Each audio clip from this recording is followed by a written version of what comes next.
Hello everybody, Slow TV. You can watch the bees going in and out of Bill Anderson's beehives on the top of the heart of London. Welcome everybody, I'm Victoria Hull of the Idler Academy. We've got Tristan Gooley, the Natural Navigator. We've got Mark Vernon, as always, with some philosophy for the week. We've got the Idler editor, Tom Hodgkinson, and we've got the Idle beekeeper, Bill Anderson, here with us this week. Welcome to all of you, especially newcomers. Do please unmute and say hi. We'd love to see you. Hello. Hi, Victoria. Hello. Hi, everybody. Hello. Hello. Hello. From Seattle. Hello. Hello. Great to see everybody. Hi, everyone. Hi, bees. I'm going to move to the. I'm going to move to the garden. Hi. Yeah, quite a lot of us in gardens. There should be a sort of clapping icon or something, or a thumbs up. Any of you beekeepers out there? Oh, no. No beekeepers. Some of you? Yeah, we've just got our first hive at the weekend. Oh, Kevin and Julia. Really? Yeah. that's fantastic. Well, you can ask Bill about it later on in the Q&A bit. Yeah, I've only been waiting 20 years to get my first hive. Oh, what sort of hive is it? It's a national. That's what we had, Vic, isn't it? Yeah. We had WBC. Those are pretty WBC, cottage yeah. ones, but they're not the most practical. They just look nice. Yeah, we've just got a national one. It seems to be going all right so far. Oh, well done. Well, Bill will tell you about his hives, but he claims that he's never been stung and it only takes him 2 days a year. So he's the idle beekeeper, and he's written a book called The Idle Beekeeper. So welcome everybody who's new. In a minute, probably in a couple of minutes, or I mean a few seconds, you better mute yourselves again if you don't want to carry on chatting. We're going to have philosophy from Mark Vernon first. For those of you who haven't been here, we started these get-togethers, which are meant to be like getting together in a pub, and overhearing something interesting that somebody's talking about in the corner. A bit of snooping, a bit of eavesdropping. We like seeing everybody's houses. We love seeing you all. And we started them at the very beginning of lockdown, and it's been quite a lifeline for some of us right the way through. But it's grown and grown and grown. And the main thing is that we introduce you to favourite idling writers and speakers and talents. So we're really excited. We've got Tristan Gooley here today. Welcome, and I'm going to hand over to Mark Vernon, philosopher. Hi there, everybody. Hi, thanks very much, Victoria. Each week I try and sort of feel into a bit of a hook that I hope connects with some of the things which, in this week, both Bill and Tristan will be saying to us. And so someone's requested control of my camera. I don't know what Say that no. means, but are we doing all right? This week I thought, taking a lead, I think, both from when I've heard Tristan talk before, the Natural Navigator, and also I wonder whether this will come up with what Bill says. I feel that the sort of message in what they say, which is that to really get these things, you have to experience them. You know, you have to do the walk, you have to do the observation, you have to kind of get your sleeves rolled up. And when you do experience things, the whole world can change, actually. I mean, I remember hearing Tristan talk about this. It's like a whole pulse of nature suddenly starts to show itself up for you. And you realize that what seemed impossible or maybe supernatural or fanciful starts to actually be a way of being in the world. And so when I was thinking this week about how I might have experienced at least a touch of that myself, I thought about Comet Neowise. I don't know whether anyone has got a chance to see this comet in the sky. Here in my backdrop now is a photograph of Comet Neowise, not one I took, but one that it looked a little bit like this when I did actually finally manage to find it. I live in London, And although it was quite clear a few nights in the last week, the London glare never really drops that much to be able to see much of the tail. But it's not actually too difficult to spot. If you know Ursa Major, if you know the Big Dipper, the Great Bear, which is in the kind of northwestern sky at the minute, and the comet is just beneath it. And in London, even in London, you can just about make it out with the naked eye when your eyes get a bit accustomed after 20 minutes or so, and an hour or two after sunset, when it's got into proper sort of nocturnal darkness. And so it was a great joy to spot it. And it did make me think about this business, about why I was so excited to see it. And why, you know, I went up onto the roof of our building and, you know, hung around for quite a while, searching, squinting with my not very good pair of binoculars. But when I did spot it, I was delighted. It was quite inspiring. I did do a physics degree when I was an undergraduate, and it reminds me a bit of a project I did looking at the moon. I had to, in my third year, I had to measure the heights of mountains on the moon, and not being able to go there directly meant that I had to take photos of the moon and then measure the shadows, the length of the shadows, and work it out from that. And it was a completely useless project in the sense of the science I did. But the thing I remember more than anything was the joy of sort of going to the moon through a large telescope and seeing this thing.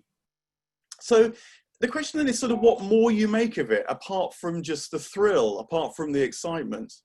And it quickly gets you, certainly when it comes to comets, into the area of signs and portents and astrology even.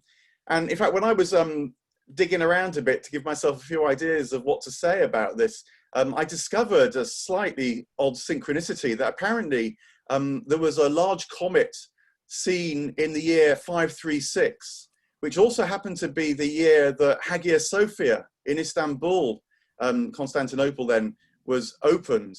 And of course, this year we've got a comet in the sky, and it's something else has happened to Hagia Sophia this year. And I don't know whether there'll be a third one that might make it into a sign. But anyway, I can't fully dismiss the idea that there might be something to these signs' importance and even to astrology. I partly feel that people before the modern world, who perhaps were much more intimate with nature, much more intimate with the sky, you know, they would have seen it so much more vividly, and they would have understood its patterns and its rhythms. And who knows what perceptions were more directly available to people in that world. And certainly, you know, it was really exciting seeing this new thing in the sky, not just because it suddenly sort of starts to appear, but because it looks so dramatically different from anything else in the sky as well. I respect quite a few people from the ancient world, like Plato, like Ficino, even like Newton, who tried to make something of this. But what my best guess is that these things that we see in the sky, and maybe in nature as well, it's not that they're sort of mechanically portending, predicting, even causing something to happen. A bit like I think a lot of astrology is, you know, where you sort of read your birth chart and then almost like reading the manual to a car, it tells you how you're going to work. I don't go with that. And in fact, a lot of the commentators on portents in the sky in the ancient world and the medieval world, like Ficino, they rejected that as well.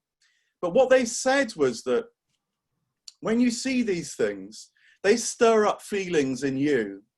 And if you think that you too are part of the same cosmos, you know, we often in the modern world feel that we're somehow have the view from nowhere, as if we're not really part of it, and that our perception is somehow, our subjective feelings are somehow not part of the natural world. They kind of exist a bit like the workings of a camera floating in a sort of darkness outside of things, just taking snapshots of the world. Well, you know, the medieval and the ancient world didn't think of that. They thought of their feelings and their senses as much as part of the world as any measurement that they might make of the night sky. So maybe when we see these things, like a comet, it stirs up a feeling in us that is kind of sympathetic with the way the world is, with the way that the universe turns, even with the natural world here on Earth.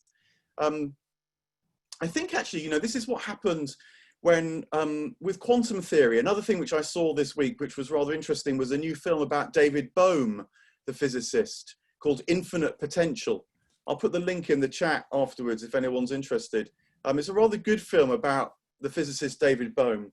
And one of the things that becomes clear in it actually is that when figures like him, Einstein, Heisenberg, others were grappling with what the new quantum theory meant, they actually borrowed from their perceptions of the world more generally, and then used that to interpret quantum theory. So, some like Einstein were more deterministically inclined, and so sought for deterministic readings of quantum theory. Others like Heisenberg were more inclined to uncertainty, unpredictability, and so they read the quantum theory and developed the formalisms in that way. I've also been working on my cantos following Dante through Paradise now. You might have heard me mention it before. I've been going through the Inferno, through Purgatory, one by one, the 100 cantos, and I've reached Paradise now. And if you know anything about the Paradise, you'll know that Dante and Beatrice ascend through the heavens. I'm in the sphere of the moon right now. And that seems to be how they understand it, actually. That the moon is not just a place, as it were, in the sky. It's also a kind of moony state of mind, if you like. And that's partly how Dante understands it. So look, whatever you make of that slightly rambling set of thoughts about my experience of seeing Comet Neowise, I hope at least it sets something up a bit for Tom and Tristan. And as you talk about viewing things in the natural world and why it's so inspiring, actually.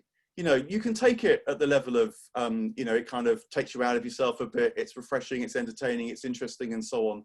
But I just wonder whether it pushes that bit more deeply into our spirits and souls, and so it makes us feel connected in a way that you might never imagine unless you actually step onto the rooftop and try to spot the comet, or step across the mountains and try and navigate your way by the sun and the stars, as I've heard Tristan talk about before. Or indeed, look at the bees, as Bill might tell us as well. Tom. Mark, thank you so much for encouraging us to look to the skies. And hello, everyone. Thanks for coming along. If you haven't come to one of these before, my name is Tom Hodgkinson, and many years ago, I started a magazine called The Idler. We encourage people to slow down, live well, and also have fun. And over the years, as well as producing the magazine, we put on lots of live events. And Mark Vernon, who you've just seen talking, speaks at many of these, and he's also written a philosophy book for us.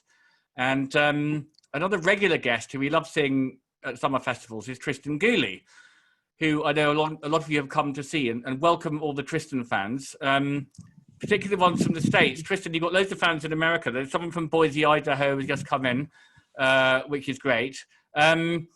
Thanks. So it's fantastic. So thanks for bringing all your mates and your chums and your fans into this Idler Zoom drink.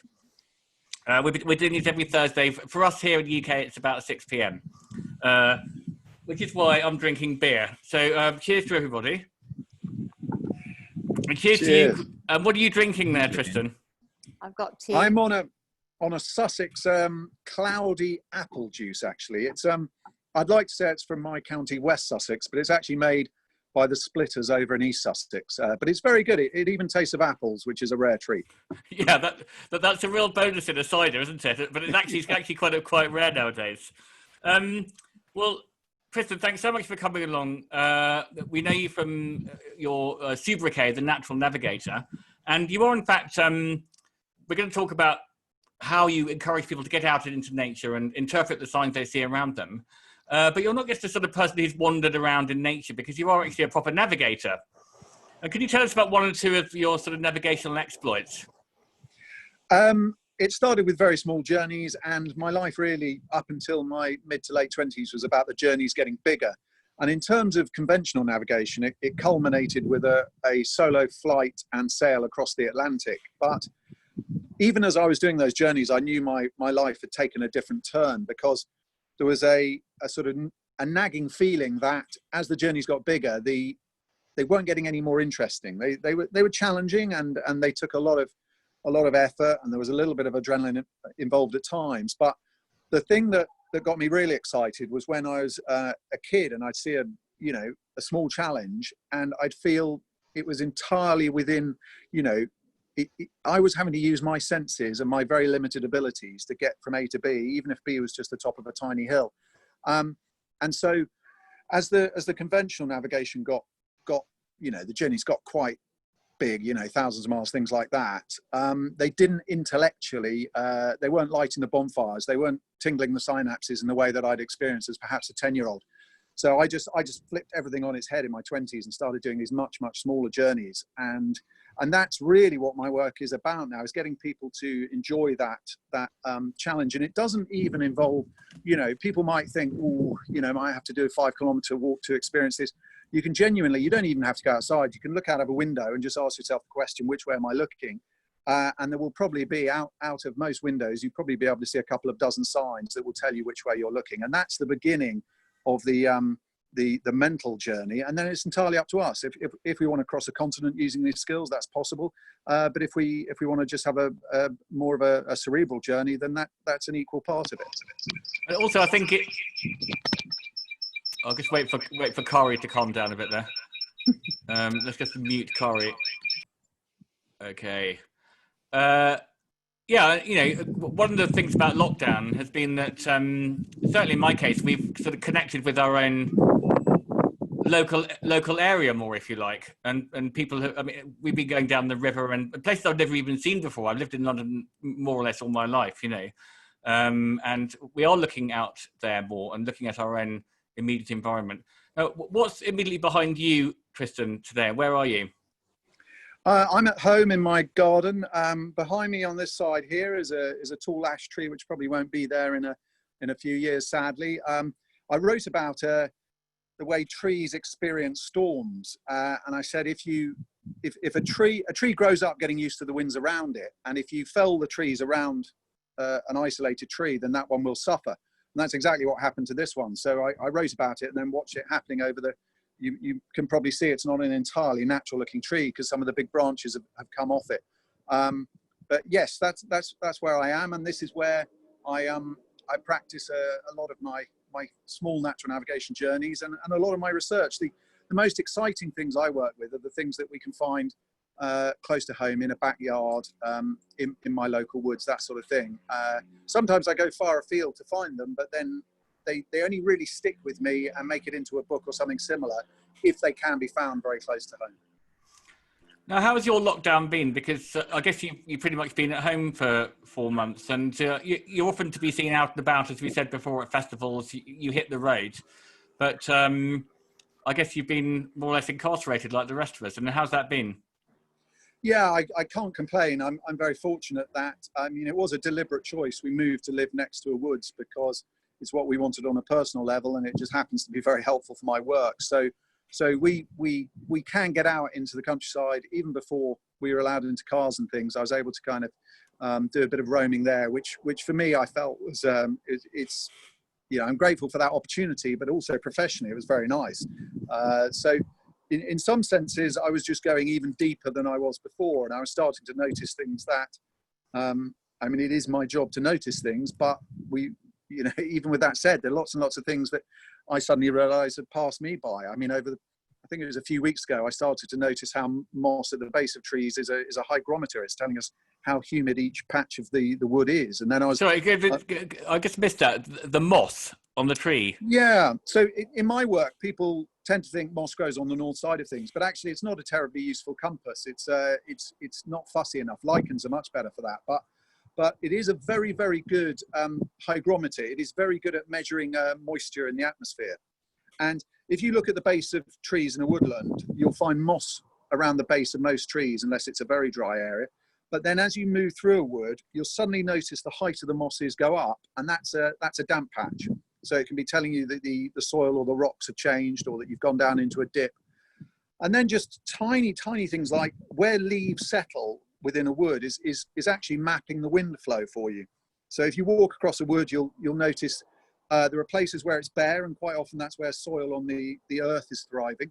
But then there'll be other places where there's a tiny little trough, and the wind on a very, very small scale slows in that trough, and that's where the leaves collect.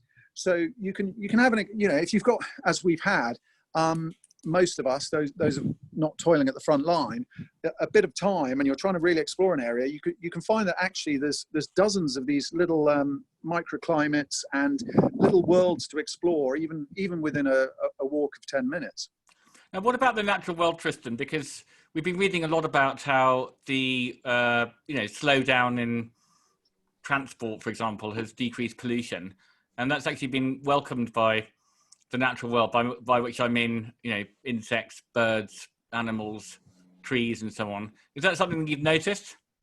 Yes, I mean, my personal experience is I've seen a lot more people in slightly wilder areas, which I think is good, and for us to protect these spaces, people have to be aware of them.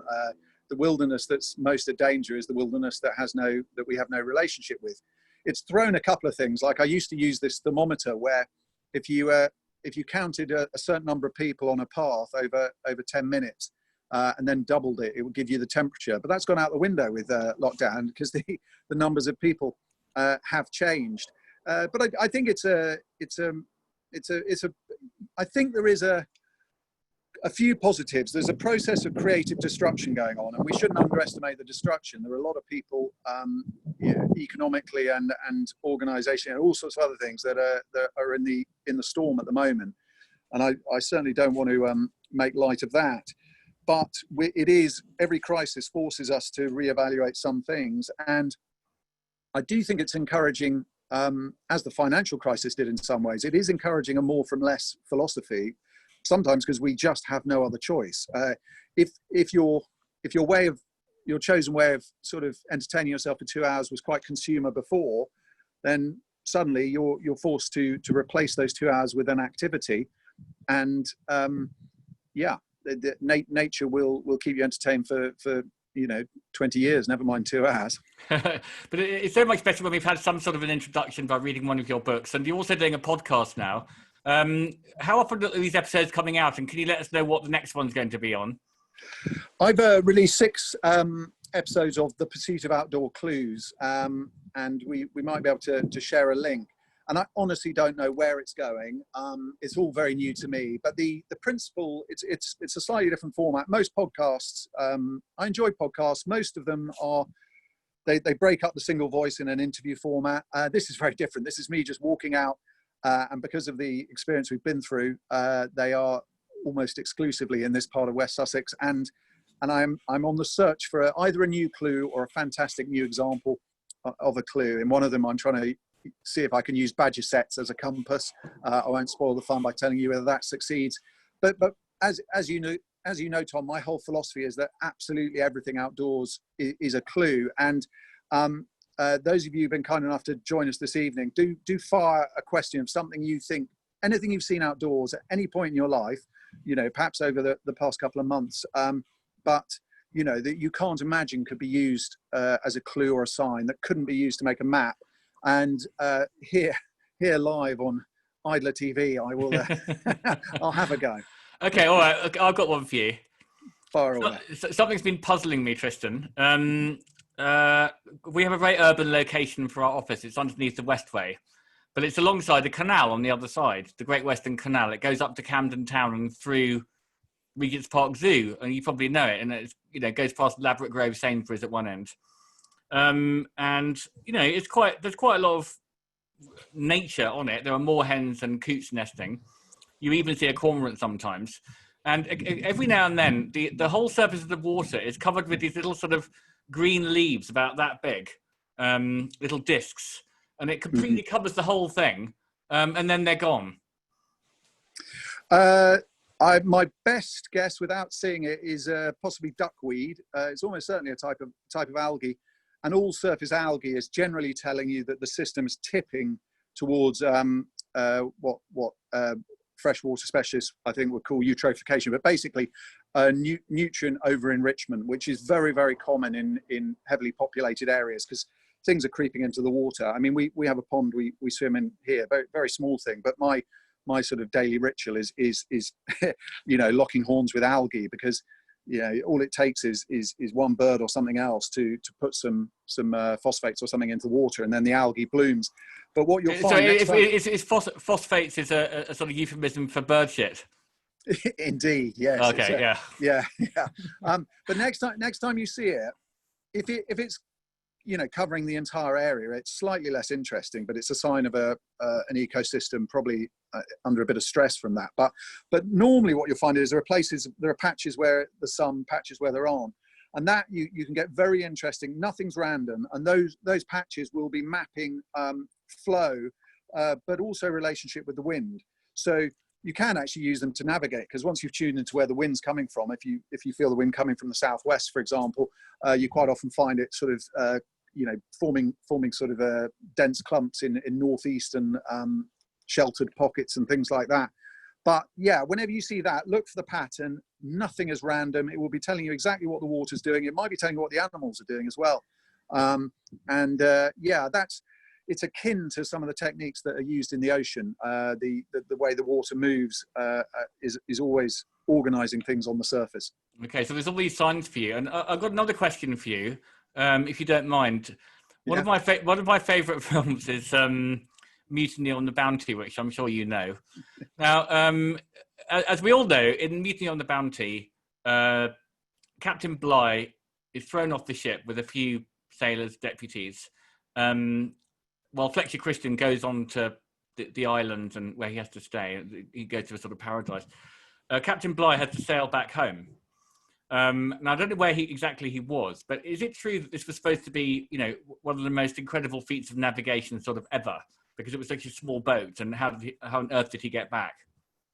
Yes, my understanding, which isn't perfect, because I know the popular story, but I haven't approached it as a historian would. But my understanding is that he was given the basic tools he needed: a chart, a sextant, and a chronometer, I believe. But all that really would have done is allowed him to get into roughly the right area. And then actually he would have, in a boat that size, he would have been depending very heavily on a lot of the traditional signs. So that sort of navigation, I am trained in using a sextant, but it's actually, it sounds weird to say, but it's higher tech than what I do. So my work is all no instruments, but there, my best understanding is he would use that to get in the region of an island or a coastline, but then he would be using all the signs to make sure he wasn't shipwrecked as soon as he got near it. As soon as he got on land, he had other challenges like cannibalism and things like that, which I don't have to worry about too much. But yes, starting with very, very simple things like the sea changing colour as it gets shallower, going up to more complex things like understanding that each bird is telling you how far land is and the direction to it, and then each cloud is telling you where an island is. So because his life, navigators tend to get quite good at their art when their life's at stake. So all of them on that boat, not least Bligh, would have been tuned to the fact that a cloud looked slightly different on the horizon, and that was a sign of land. Yeah, I mean, it's amazing how much we've lost contact with all that sort of thing, isn't it? I mean, and that's what's so great about your books, that you'll kind of bring this back into our everyday lives. Now, the current book is called Wild Signs and Star Paths. Now, that relates back to what Dr. Vernon was talking about at the beginning, comets and stars and stuff. What do you want us to do with stars, and what is a wild sign? What's a star path? Well, the title is a little bit nebulous because the concept is a little bit more ambitious than some of my books. Basically, what I'm trying to do there is it ended up being 52 of signs towards an intuitive understanding of the outdoors. What do I mean by that? Well, once you've tuned into something like a bird alarm call, which many people watching now will be familiar with, it doesn't take long before you get an instant sense of something going on. So when I'm in the garden, I can tell when the cat's come out without seeing or hearing the cat, because I hear the bird alarm calls. If somebody's not aware of that, then the cat's actions are almost invisible. But okay, so what happens there? Your cat goes out, and then a bird sees it and makes some sort of bird song, which you now recognise as a cat-related signal. Exactly, and that's going on all through every outdoor environment, pretty much everywhere. And our ancestors were constantly mapping their surroundings using those signs. So you can quite often get a sort of cacophonous racket from the birds when a squall or a storm is about to come in, because all the animals have a neighborhood watch system. Evolution has worked out that if there are 100 animals in an area, if one of them spots trouble, and it goes across species. In my woods here, the birds, the squirrels, the deer, they're all quite happy to pick up on each other's sounds. So this book really is about a guide to the 52. It's not all sounds. Most of it's actually shapes. So, for example, there are certain constellations like Orion that when you're used to seeing it, you can get an instant sense of direction. So the modern mind is sort of thinking, and this is very much how my work is normally approaching these things, is kind of like, follow these 3 or 4 simple steps and you will then have found east. But what I'm describing in this book is the more intuitive, ancient and indigenous way of experiencing these signs, which is you take some of the big, bold, very simple ones and you just practice looking at them a few times and it becomes almost automatic. And I wrote the book because I was having that experience personally, that I'd be driving along in a car and just getting a sense of south from a tree shape. Or in the case of Orion, I've forgotten what it felt like to try and find direction using Orion, only because I'm practiced. It's in the same way that if you see a stop sign on a road and you've been a driver for a long time, you don't sort of, flick through the mental sort of reference book thinking, what does that mean? Your brain just tells you what it means. And that's very much, I'm convinced that's how our ancestors experienced the outdoors. And from, what I've seen, that's how indigenous people do it now. So the book's really, just to give you one more example, there's a shape which I've nicknamed the ramp, where when the wind blows over anything, it can be grass, it can be sand, it can be snow, it can be dust, it can be leaves, it can be ice. It creates a ramp shape where there's a shallow gradient on the side the wind has come from, and then a steeper gradient on the side the wind's gone towards. Now, if you tune into the wind, your prevailing wind direction from the southwest in the UK, then every time you see this shape, you get a sense of direction. And it's as I've sort of done there, we start with simple steps, but then you practice it. It's a little bit, I'm a terrible musician, but it's a little bit like playing scales on the piano. The first time you do it, it's very clunky. This is what I do with this finger now. And then after a few weeks, or in my case, a few years, you can just about play a scale, but you're not having to think about it. It's sort of happening. A little like muscle memory, a little like riding a bike. Well, it's a wonderful educational journey. Now, Bill, are you there?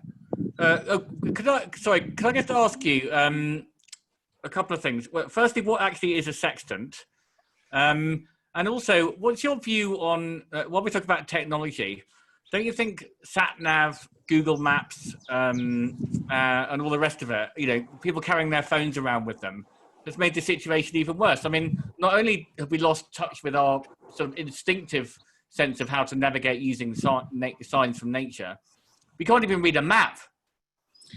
Yeah, coming to the sextant first, it's a wonderfully accurate bit of kit, but it's doing something very simple, which is measuring angles. That's all a sextant does. It's like the sort of protractor we had at school, but it's one that you can use on the sky to great accuracy. And how does that work? Well, there are lots of things that we can measure, but finding the North Star is fairly straightforward. There's a page on my website on the stars on naturalnavigator.com where you can teach yourself in under a minute how to find the North Star. And then the angle of the North Star above your horizon is your latitude. So on the north coast of Scotland, the North Star is roughly 60 degrees above your horizon. On the south coast of England, it's roughly 50 degrees. And there's actually a human sextant, which is if you stretch out your arm and make a fist like that, like that, fully stretched out, that is making, thanks, it's harder to do on Zoom than it should be, but then you're making an angle of roughly 10 degrees. So as I look from the bottom of my hand to the top there, with a fully outstretched arm, that's roughly 10 degrees. So you find the North Star, that'll only take you 20 seconds. Stretch out your arm, go from the horizon, 1, 2, 3, 4, 5.5. You're probably halfway between the bottom of England and the top of Scotland. Handy to know. Now, what about the the invasion of these things by things like Google Maps and phones? If you got your phone, you don't really. It says the phone says to you, okay, this phone is going to tell you exactly where you are, but surely it's the opposite. Has the opposite effect. You have no idea where you are with a sat nav or with a map because you're just looking at the next bit, and it actually reduces our world. What do you think about the explosion of Google Maps, sat navs, and so on? It's a culturally, it's a practically exciting development. I think it can help all of us, and if we're late for a meeting or something like that, then why not take that helping hand? But it is the fast food of navigation. You know, there's nothing wrong with having a burger occasionally, but you don't want to have it every meal of every day. So what I encourage people to do is not sort of ignore that technology, but to occasionally see if the environment will give you the answer you're looking for before you check with the smartphone. You know, just ask yourself, are my surroundings telling me, you know, that I'm getting near the river? You might find that the clouds above the river look different. You know, that's quite an exciting thing to spot instead of seeing sort of 3 colours on a small screen. Hello. Hello, Pedro. I'm just going to mute you, I'm afraid. But hello, hello, Pedro. Nice to see you. Pedro. Tristan, this is great. This is like blowing my mind. Can we go over to Bill Anderson? Everyone, can you see Bill Anderson? Bill is the idle beekeeper. Like Tristan, he's done loads of talks at festivals related to the idler over the years, and has also written a book called The Idle Beekeeper. He has a number of beehives on his roof, on his terraced townhouse in West London. And you can see he set up a bee cam here. I don't know if we can make that bigger. And you can see the bees are sort of flying in and out of his hives. Now, the point of being an idle beekeeper is that you sort of don't really do anything. You just let the bees get on with it. And Bill's also going to talk now about their amazing abilities to navigate. And of course, bees are the ultimate natural navigators. Somehow that they can find their way around, get the pollen and bring it back. Is Bill there? Let's say hello to Bill Anderson. Hello. Hey, Tom. Hi, Bill. How you doing? So these bees that are flying in and out of the hive, they're collecting food, and they navigate to sources of food and share the information. And they actually have a kind of biological sextant, whereby because I guess I want to apologise actually to everyone who I promised everyone, Bill, that you were going to get your sextant out this evening, but that's not, and polish it in front of us, but that's not actually the case, is it? It is, but it's my inner sextant. Okay. That Tristan might understand. Yeah, your natural navigator. Yes, my natural. And the bees navigate sort of primarily by a sextant, but kind of interestingly by something which is rather more akin to the collective collaborative belonging that Mark Vernon was alluding to philosophically at the beginning. So the sextant bit, the kind of technical bit they have, the very practical bit is, in addition to the 2 big eyes compound eyes that we're used to say, oh, I know what a bee's eyes look like. They've actually got 3 other eyes on the back of their head. And these are really simple eyes, and all they can tell is light or dark. It's really simple. And they can tell light or dark, polarized light, or any kind of light. And they literally, like having eyes on the back of your head, very, very useful to see the shadow of an approaching predator or the foot of a cow or whatever, so you can fly and take evasive action. But the really effective thing about them is that they are actually fixed into the bone on the back of the head, which means they are a triangle of fixed light sensors. And what that means is that they can always triangulate the position of the sun just by relative lightness and darkness. So they always know where they are relative to the sun. They can see the sunlight through clouds because they can detect the polarized light. And so what that's useful for is that when a bee finds a really good source of food, it will fill up with pollen, nectar, both, whatever, and it will fly back to the hive and it will tell the other bees, hey, there's a really good source of food, and it is that far away and in that direction. And the kind of direction they go is it's 47 degrees to the right. So if you fly 47 degrees to the right and you fly the distance the bee tells you, you will find that source of food. And the way the bee communicates it inside the hive is this very famous thing called the Waggle Dance, which is a little dance, which is a figure of 8, and the bee buzzes enthusiastically if it's a great source of food, and by doing this dance in a figure of 8 and flapping its wings and vibrating bits and things like that, and a kind of Masonic bee line dance foot shake, it communicates distance and direction.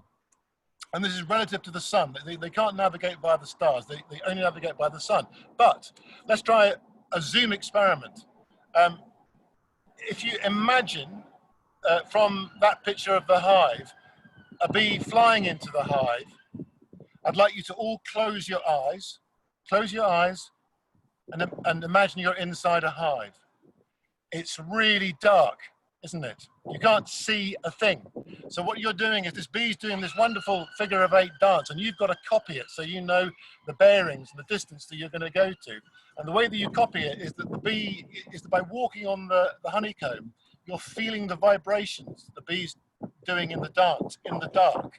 And from those vibrations that you feel through your feet, you then start copying the dance as well and do the line dance. You go, okay, and kind of the coordinates go in. So let's suppose we've all still got our eyes closed in the dark, because imagine you're a bee saying it's 47 degrees to the right of the sun, and the other bees in the hive going, look mate, I can't see the sun, I can't even see you. How the hell am I supposed to know, what is 47 degrees to the right of? So let's imagine now, we're on Zoom, we're all closing our eyes. What I'd like you to do is I'd like everybody to tilt 10 degrees to the left, okay? Tilt 10 degrees to the left. You got that? Okay, keep your eyes shut. Now come back up to vertical. Back up to vertical. Now I'd like you to tilt 14.371 degrees to your right. Okay, everyone, to the right, 14.371 degrees. And now back to vertical. Okay, which position do you feel you got accurately? The first one.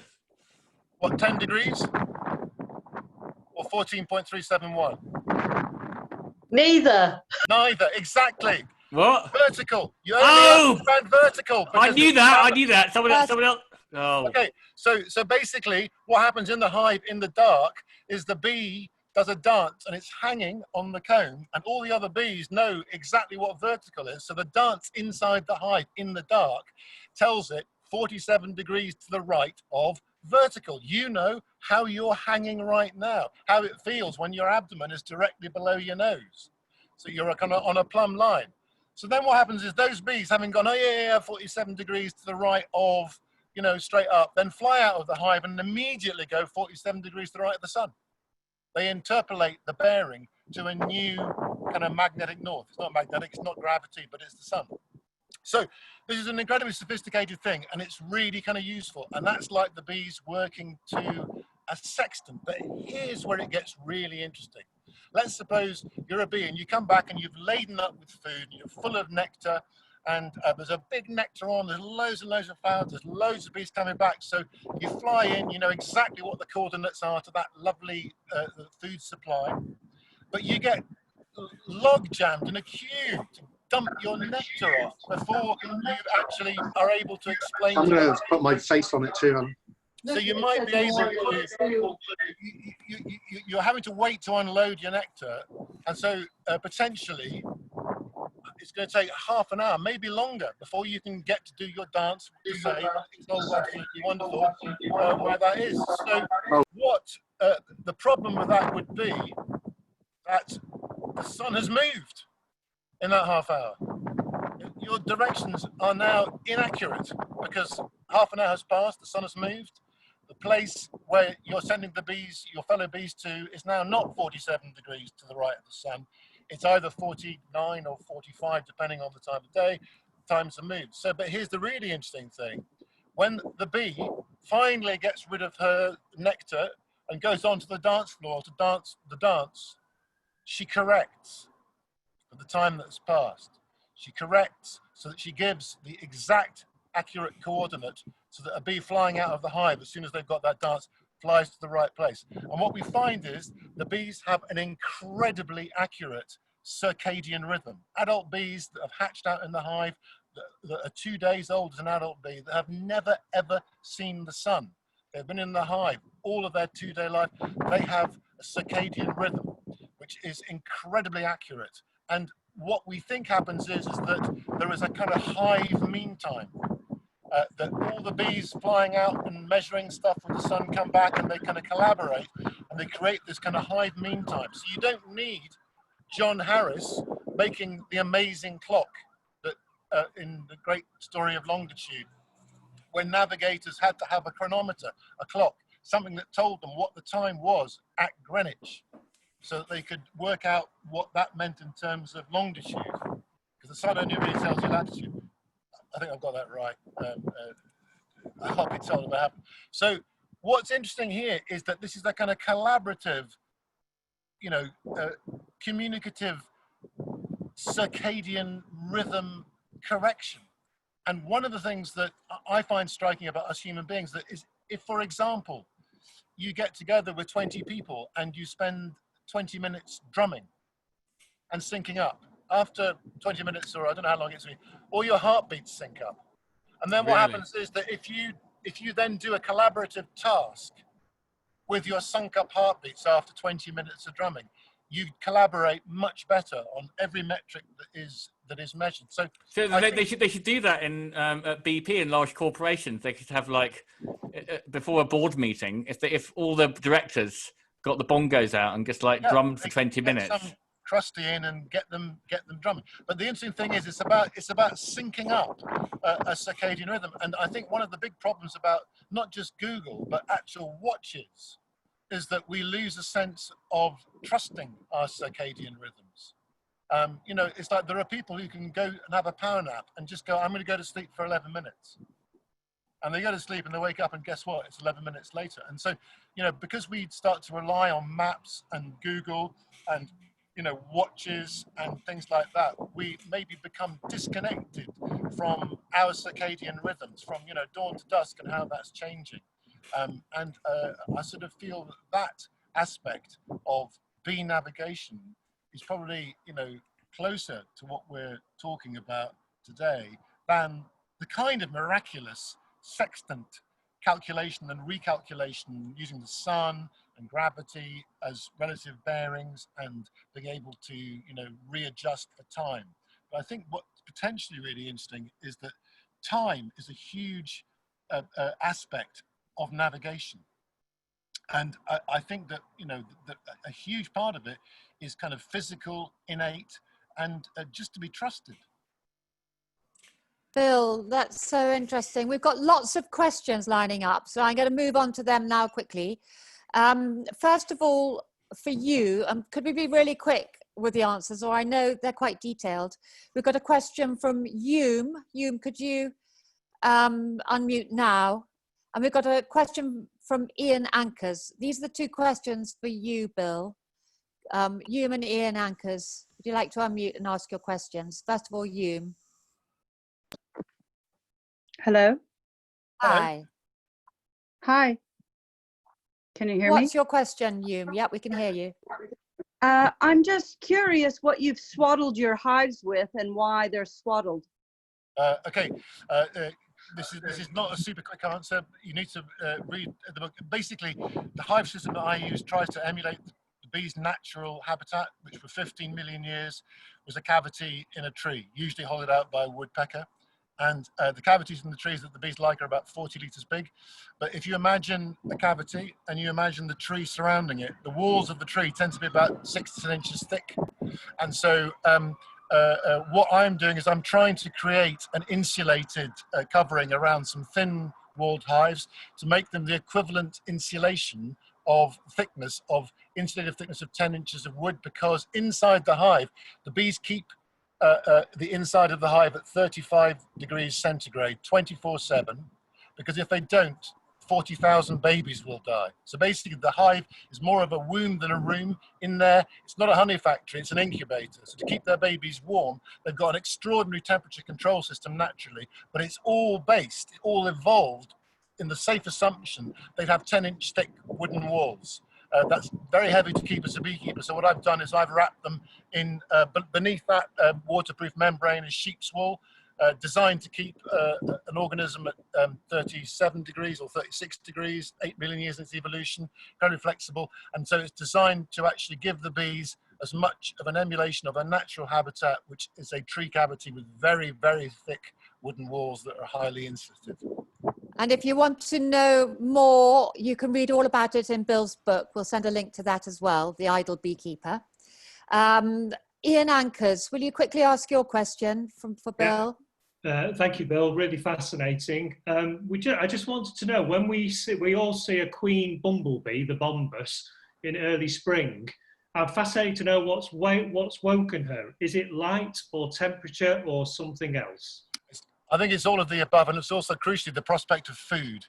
I mean, light tells her that as the days get longer, the plants are picking up on that as well. And what she's a single mum. She wakes up. She's different from the honeybees. The honeybee queen sort of hibernates over winter with 5, 6, 7,000 workers ready to go the first sign of crocuses, whereas the bumblebee queen is on her own, and she has to sort of nip out and get food and take it back and lay a few eggs and keep them warm, and then nip out and get some more food. And she hasn't got the kind of whole industrial workforce behind her. So albeit the only reason that bees will come out of hibernation in her case, or come out of the hive if you're a honeybee, is because there's something out there to get. It's food. It's a trip to the shops. That's when you see them.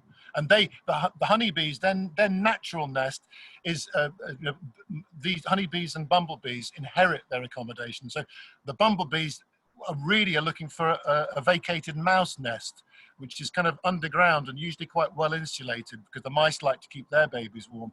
So naturally, for bumblebees, they have they would like an insulated nest as well, because again, they need to keep their young warm.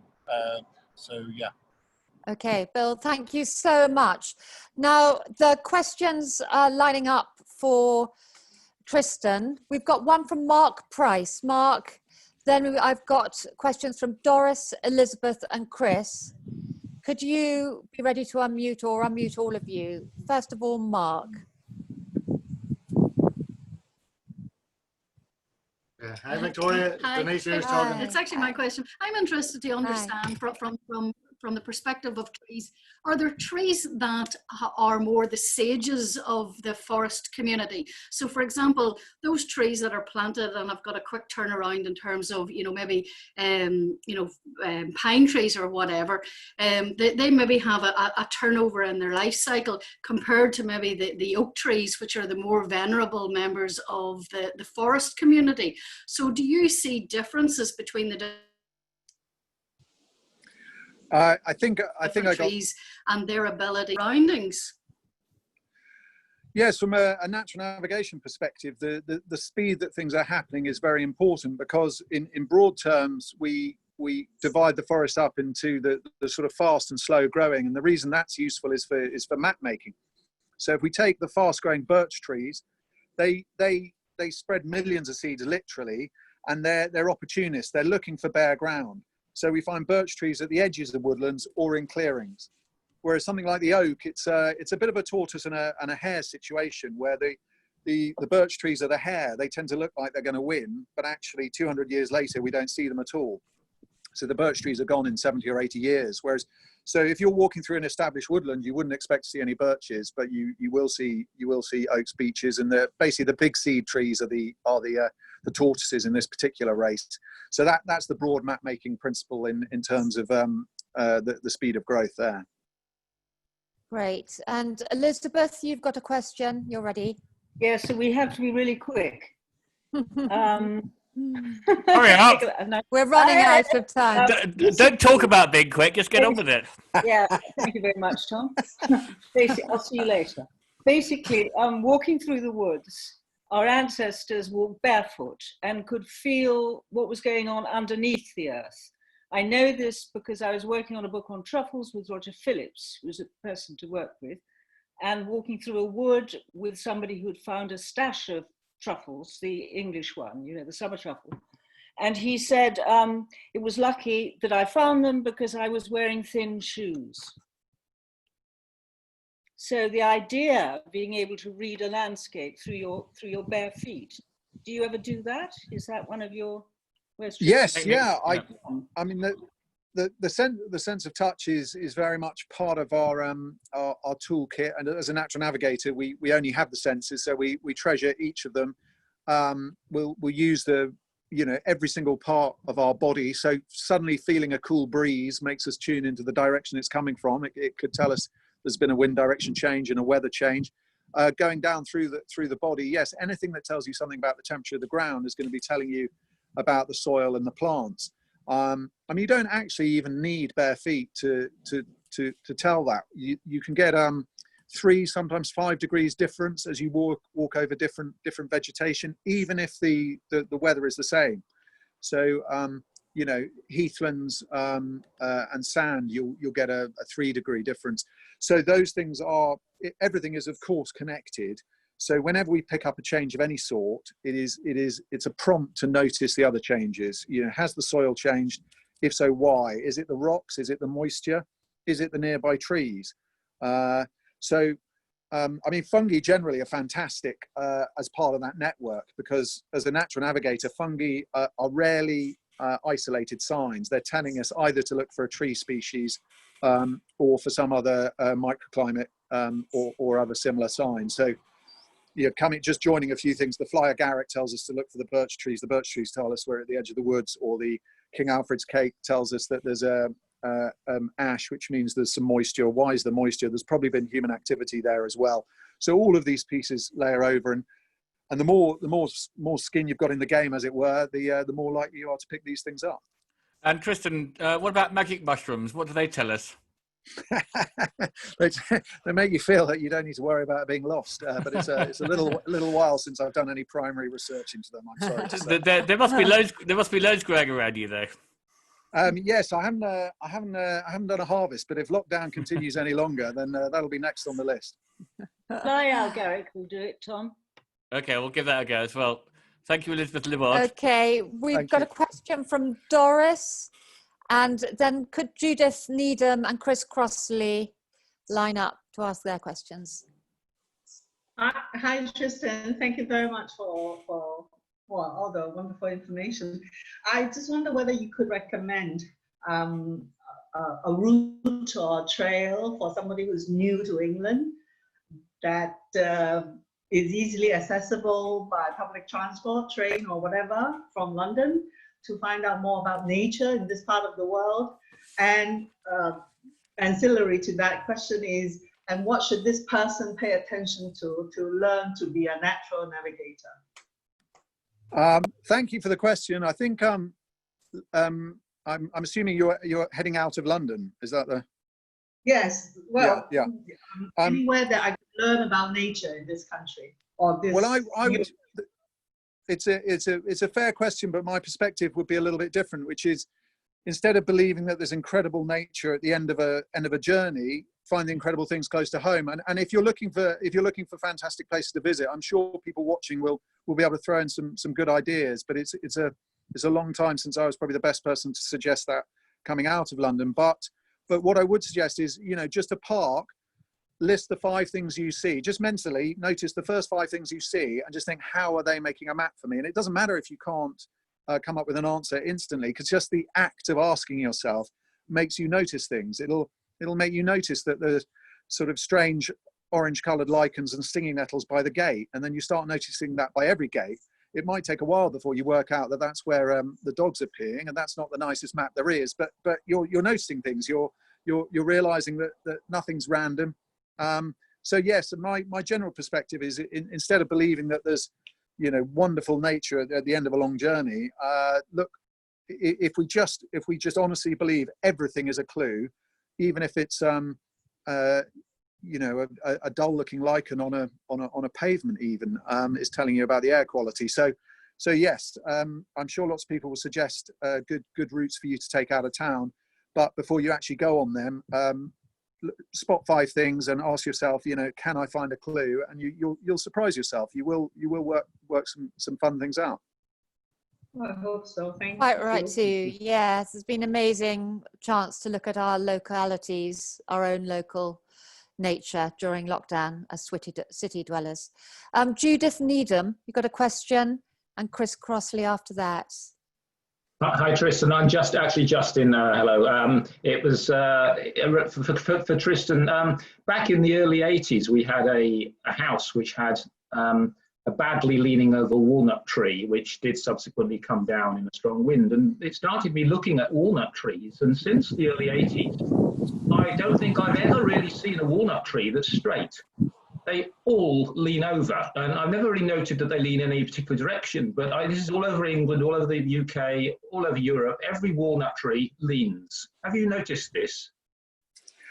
I have, and I've also come across some anecdotal evidence about the history of them when they're near buildings, which is that there's a tradition of putting walnut trees on the northeast side of buildings. The reason being that they get warped in quite a constructive way by the cold winter winds. I learned this from one of my heroes. I think it's Richard Jeffries who wrote about this. But the idea then is it creates a very sort of particular type of slow-growing, interesting wood, which was perfect for gun stocks. I think it was used for lots of other things, but that was the only example I came across.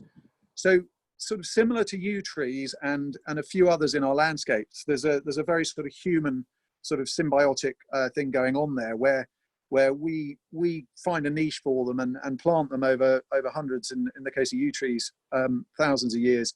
But that's the only sort of insight I've got on that. I mean, all trees will reflect the wind. The general rule is the less malleable a tree is, the longer its memory. So if you look at a blade of grass, it'll tell you what the wind's been doing in the last minute. If you look at a hawthorn, it'll tell you what the wind's been doing over 20 years. If you look at a yew tree, it might tell you what the wind's been doing over 500 years. And walnuts have a longer memory than hawthorns and a shorter one than yew trees. But that's, yeah, every tree is a story about the elements it's exposed to. And once we know we get our light from the south and our wind from the southwest, we can refine that as much as we want. But that's what it's trying to tell us. Fantastic. And Chris, would you ask your question? Yeah, that's fine. The dog's now barking because you said my name, which is a bit of a problem. So I just noticed in your background, Tristan, you've actually got that lovely tree has got a massive ivy burden on it.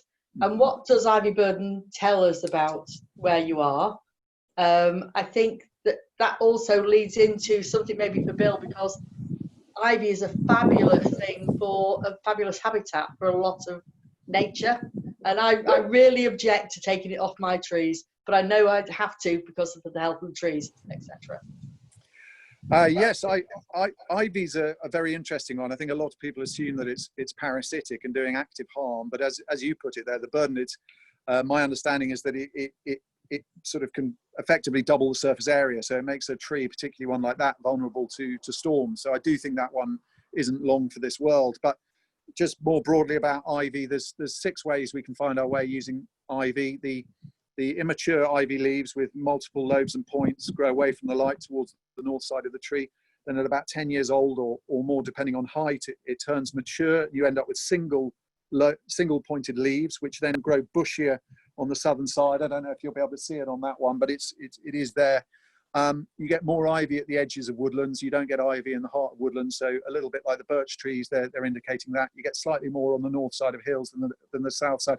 I could go on. I think you get the idea. It's a fascinating plant, and you're quite right. It helps lots of wildlife, including the bees. Yeah, thank you, Tristan. Oh, well, on that note, we've reached the end of our time, I'm afraid. I'm so sorry. I know there are a couple more questions, but let's all unmute for a second. We're going to have a song in a second that Tom will introduce, but let's all have a big round of applause for Bill and Tristan, Mark and Tom.